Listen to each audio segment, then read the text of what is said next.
quorum. They weren't meeting. It wasn't happening. It didn't. It's not functioning anymore. So first step, officially end this one. Second step, expand West Valley to include all the Frenchtown School District. So then you will be in a community council district. Okay. Nothing can be done about what was done 16 years ago to form the Evero-Findlay O'Keefe Community Council, but what we can do now is include the entire Frenchtown School District, and that's what we will be contemplating later this summer.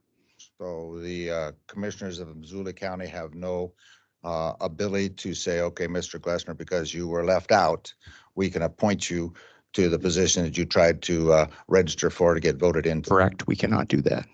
Great. Thank you. Thank you. Yes, Janet Stevens, you have your hand up. Hi. I have been a member of the Evero-Findlay O'Keefe Council for many years. Hopefully you can hear me, right? Yes, we can hear Okay. you. And see I you was too. having problems earlier. My term runs out at the end of this month, I believe, though I did just apply to re-up next term.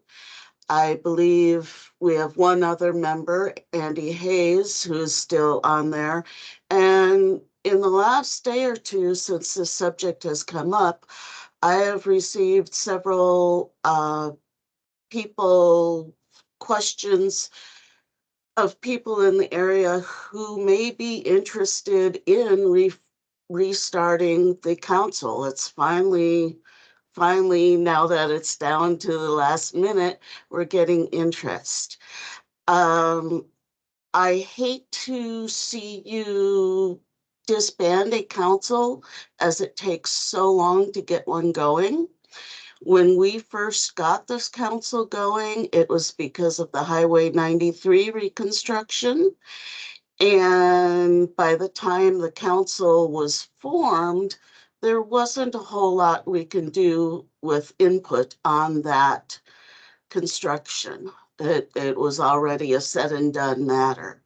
So when something, even though we weren't very active in the past few years, when something does come up, it is pretty vital that we have a council in place already to address it. Also, I hesitate to be in either West Valley or a Frenchtown council, as our issues in the Evero-Findlay O'Keefe area are not necessarily the same as issues in Frenchtown, and vice versa. For now, that's all I have to say. I may write more. Okay, thank you, Janet. And again, we are just opening the public comment period today. There will be a couple weeks before we hear this again and have the opportunity to take action in one way or another. And before we go on any further, do we, I just realized, do we actually need to take action to open the public hearing? We typically do not have a motion and formal action in that regard. No, we don't. Well, thanks anyway for the motion. Yeah. Good. And John, either of you guys may be able to correct me if I get this wrong, but if I understand it right, there are only 2 counties in the entire state that have community councils. We are one, and of the 2, we are the one that has the most.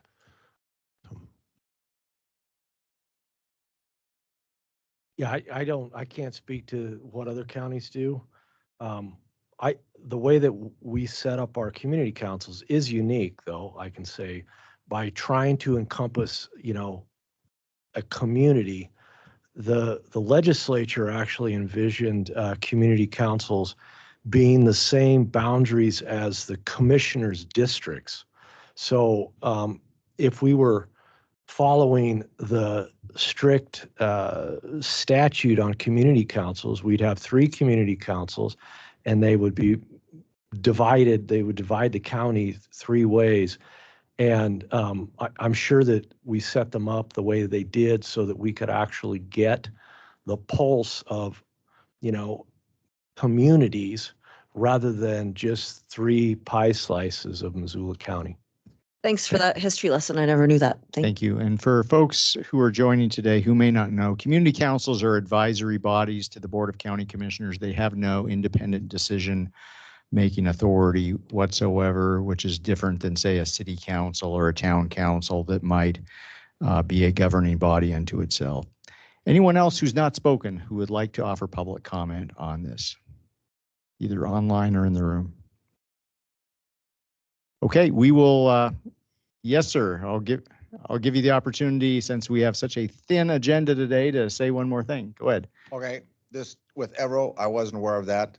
And I'm right in that pie shape where whether I'm in West Valley or Evero makes no difference to me. So if me being in the Evero Community Council gets them a quorum, I'm willing to do that. Okay, thank you, sir. And your name again for the record. David Glessner. Thank you. Any additional public comment? Okay, we will keep the public comment period and the public hearing open until June 6th, where we will take this up again. So thank you, everyone. And thank you, Kyla. Moving on, our second public hearing today is the proposed Brownlee family transfer. Patrick, would you be so kind as to introduce this for us?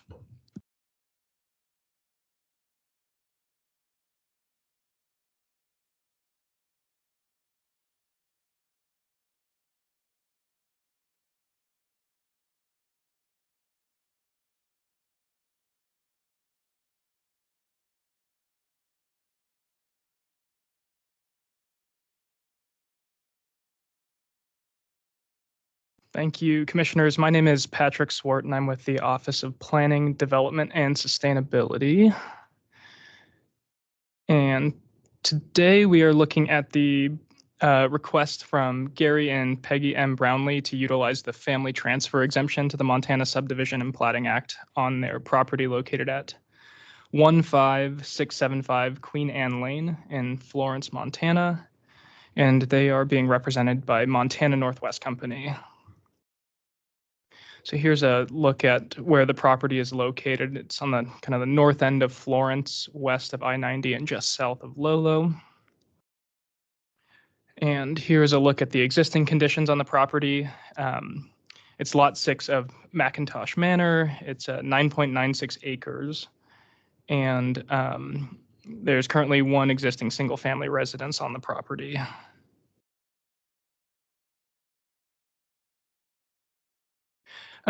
So like I mentioned before, they're proposing to use the family transfer exemption to create and transfer one new 3.32 acre parcel to their daughter, Bess Jean Brownlee. The remaining 6.64 acres will remain in the applicant's ownership, and the property is currently unzoned.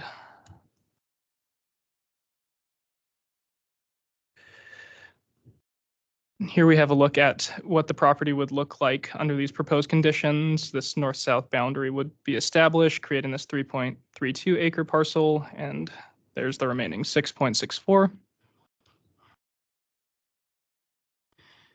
We reviewed this application request against our general evasion criteria and rebuttable presumptions in the Missoula County subdivision regulations. And the only flag that it raised was in regards to incompatibility with the growth policy. The 2002 Lolo Regional Plan recommends rural residential with a density of 1 dwelling per 10 acres, but this would result in a density of 1 dwelling unit per 4.9 acres.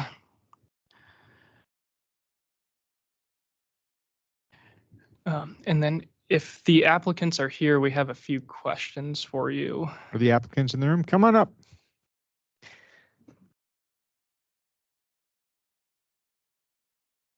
All right. If you wouldn't mind stating your names for the record, please. Gary Brownlee. Peggy M. Brownlee. Right. Did you buy the property with the intent of dividing it? No. Did you or the transferee intend to transfer the property within the next year? No.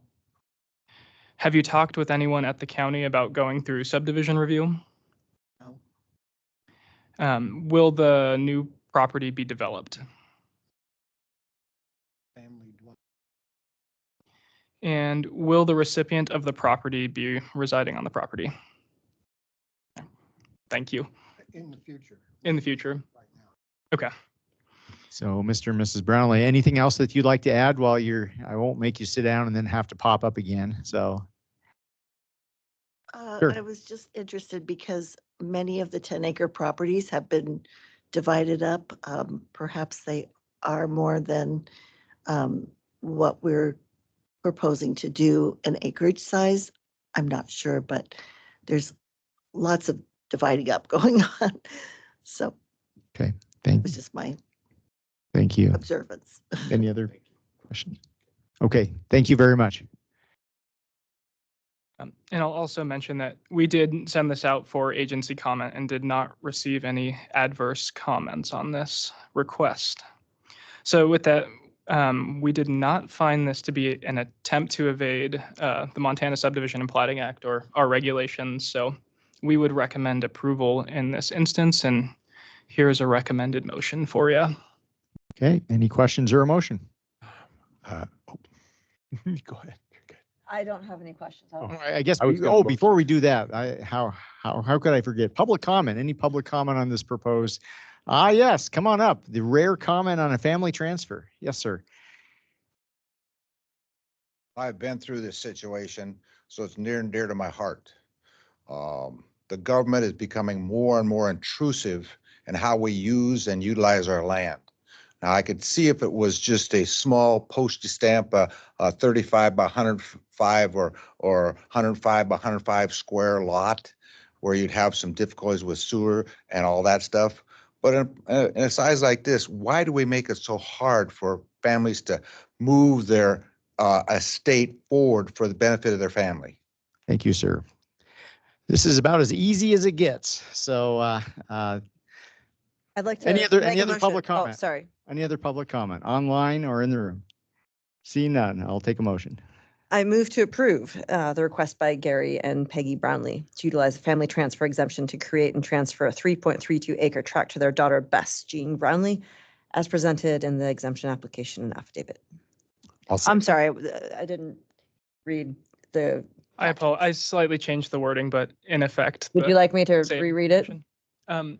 Sure, I'll just do that. Okay, I move to approve the request by Gary and Peggy M. Brownlee to utilize a family transfer exemption to create and transfer one parcel to their daughter, Bess Jean Brownlee, as presented in the subdivision exemption application and affidavit. I'll second that. Okay, thank you for the do-over. Any additional discussion on the motion? Seeing none, all in favor? Aye. Thank you, Mr. and Mrs. Brownlee. Thank you. You bet. Moving on, our next item is a proposed boundary line relocation, Gilman Creek boundary line relocation. Patrick. Or excuse me, Brownlee family transfer. We just made it through the Brownlee family. Yeah, we're on Oh, to the Gilman Creek. I'm confusing myself. I'm confusing myself, yes. Gilman Creek. All right. So this is a request from Key Holdings LLC to utilize the boundary line relocation exemption for their property at 21025 Gilman Creek Road. And Key Holdings is represented by Eli and Associates, Inc. Here is a look at the property in question. It's on the far west end of Deep Creek Road in the mountains up above the Big Flat neighborhood. It currently is comprised of 5 tracts that make up the entirety of Section 7, Township 13 North, Range 21 West. And here's a look at the existing conditions showing those 5 tracts in their current configuration.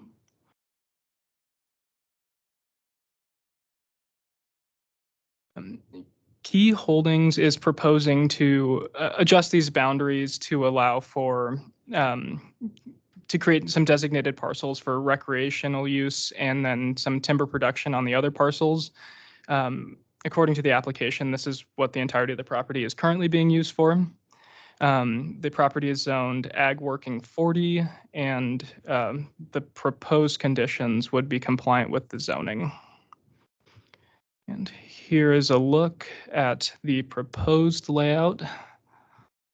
My understanding, and I believe Eli and Associates is on, so they may be able to step in and correct me if I'm wrong, but the eastern parcels here would be used for recreational purposes with more timber production to the west, if I understand correctly.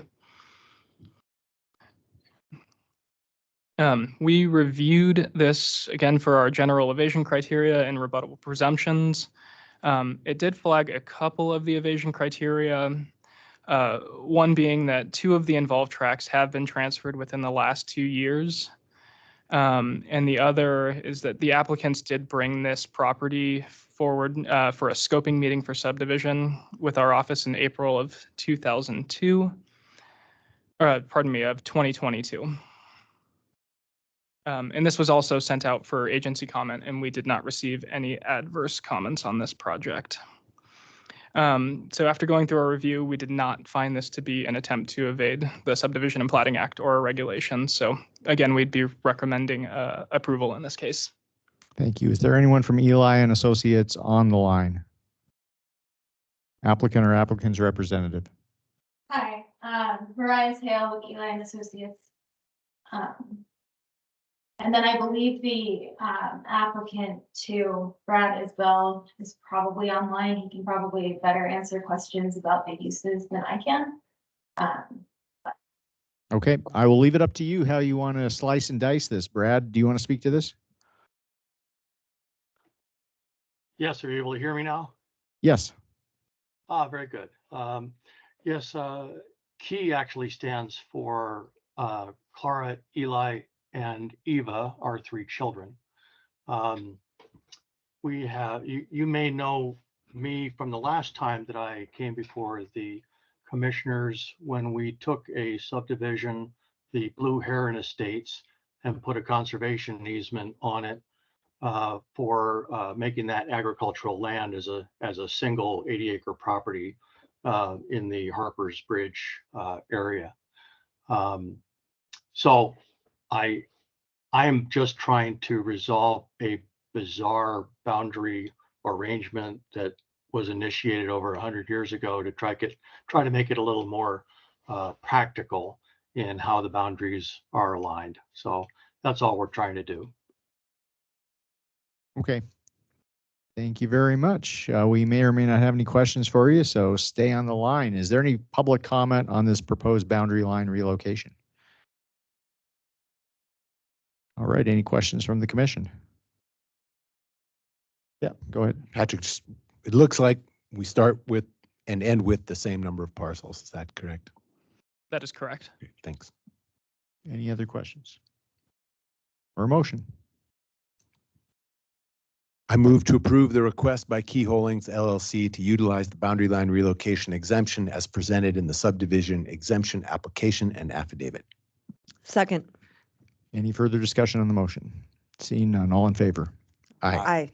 All right, thank you, Brad. Thank you. Thanks, Patrick. Thank you. You bet. Okay, our 4th and final public hearing today, and I'm not sure if I'm pronouncing this correctly, the Lesnau family transfer. Okay, thank you. And Laura Collins will provide a staff report. Thank you. Let me just get set up real quick.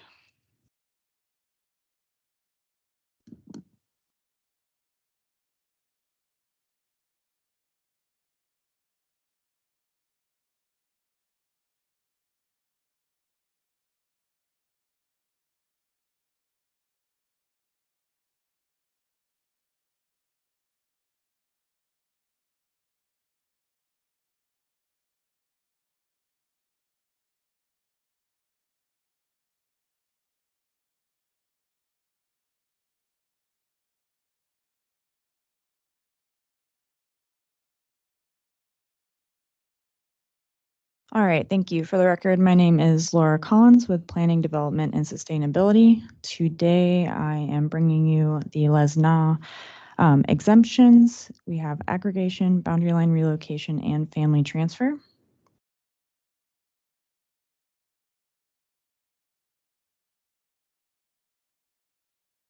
The subject property is located at 36331 Chloride Way, all the way out here in Clinton, almost at the boundary of the county. The subject property is approximately 127 acres.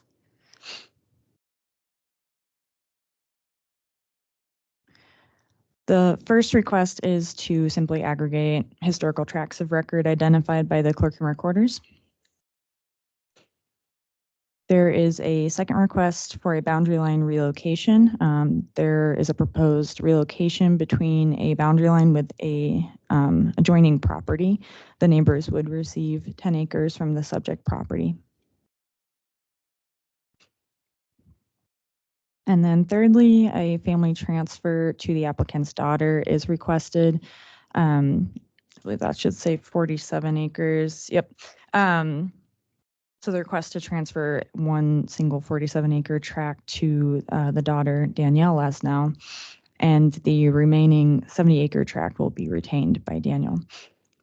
The property currently has one unused dwelling, and then the gifted parcel, it will be developed for Danielle to eventually reside on.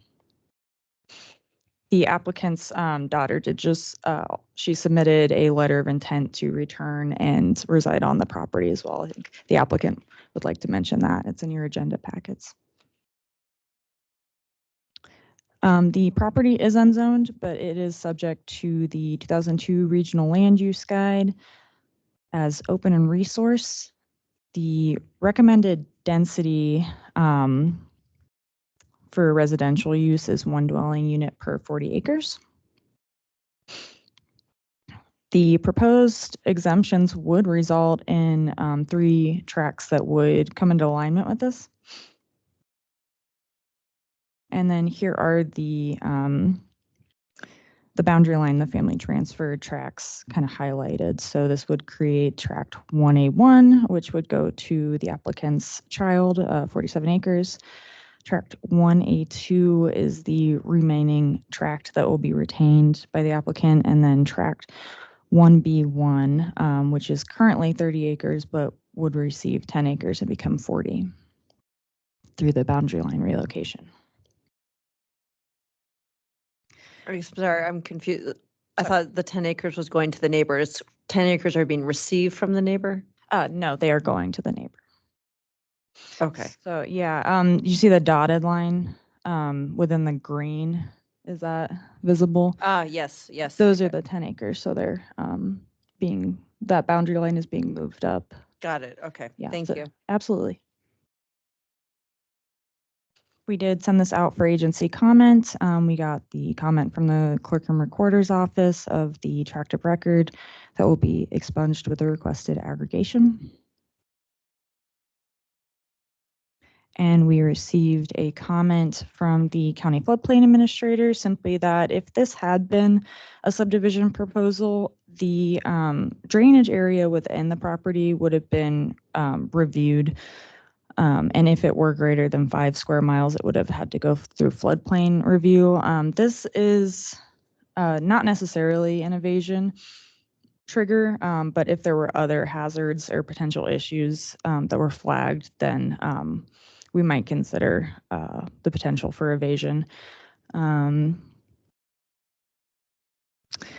There were no rebuttable presumptions that were triggered. There was one general evasion criteria triggered. The criteria is past exemptions on the property.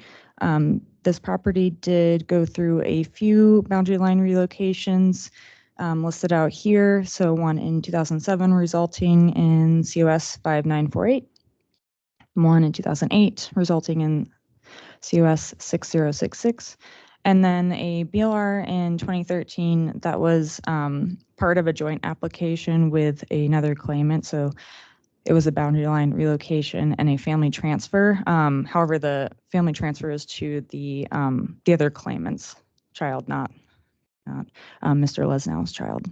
And that resulted in COS 6360. So on review, there doesn't appear to be any attempt to evade subdivision. And we'll have some questions for you if you don't mind stepping up to the podium.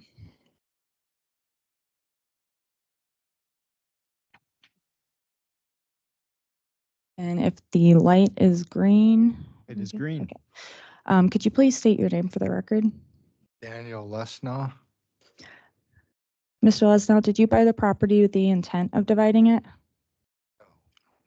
Do you or your transferee intend to transfer the property within the next year? Okay. Have you talked to anyone at the county about going through subdivision review? Will the property be developed? It'd be my daughter's, maybe someday she'll put her. Okay. Yeah. And will the recipient of the property will the recipient, so your daughter, will she be residing on the property?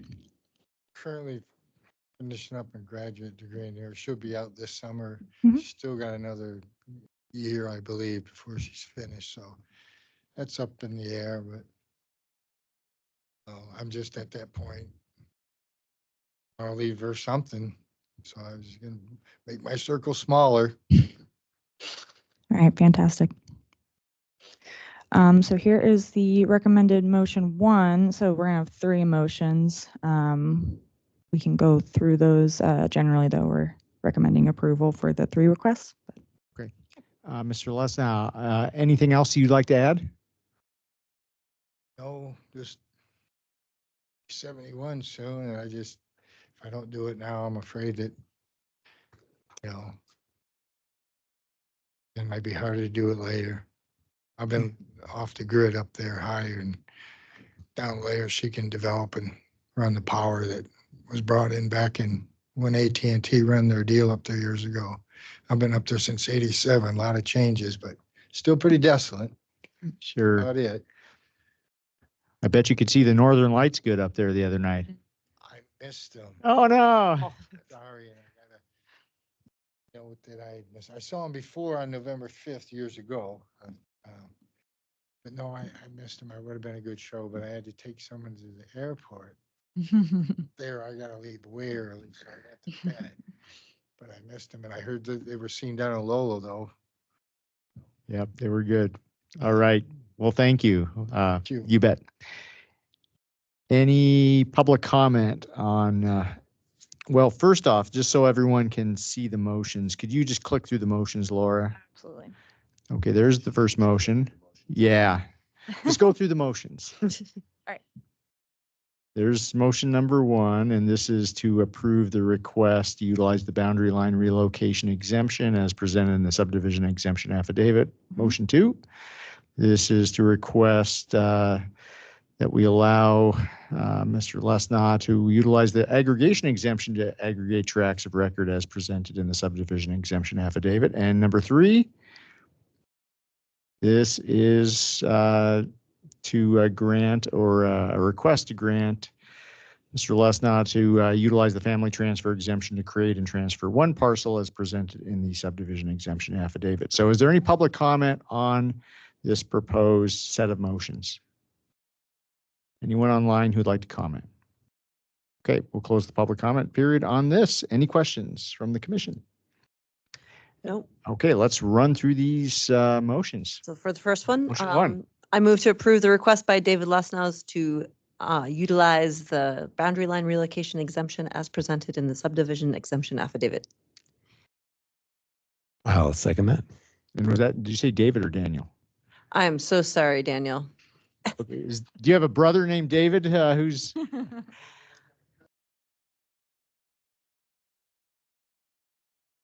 I'll just reread it, and I got hung up on the apostrophe S as well. Okay. Here, Okay, would you like thank me to remove that? I'm so sorry. Okay, yeah, the possessive messed with me too. Okay, I move to approve the request by Daniel Lesnow to utilize the boundary line relocation exemption as presented in the subdivision exemption affidavit. I'll second that. Any further discussion on the motion? Seeing none, all in favor? Aye. Motion number 2. Slotnick. I move to approve the request by Daniel Lesnow to utilize the aggregation exemption to aggregate tracts of record as presented in the subdivision exemption affidavit. Second. Any further discussion on that motion? Seeing none, all in favor? Aye. And finally, motion number 3. I move to approve the request Daniel Lesno. I move to approve. Oh my gosh. Yeah, that's okay. The request by Daniel Lesno to utilize the family transfer exemption as presented in the exemption application and affidavit. Further discussion on that motion? Seeing none, all in favor? I, All right, go forth and give your daughter a parcel. You bet. thank you. Thanks, Laura, for fixing all that on the fly. You did great. Any Sorry other, about that. any other business come before the commission today? Yeah. Okay. All right, seeing none, we will be adjourned. Thank you, everyone.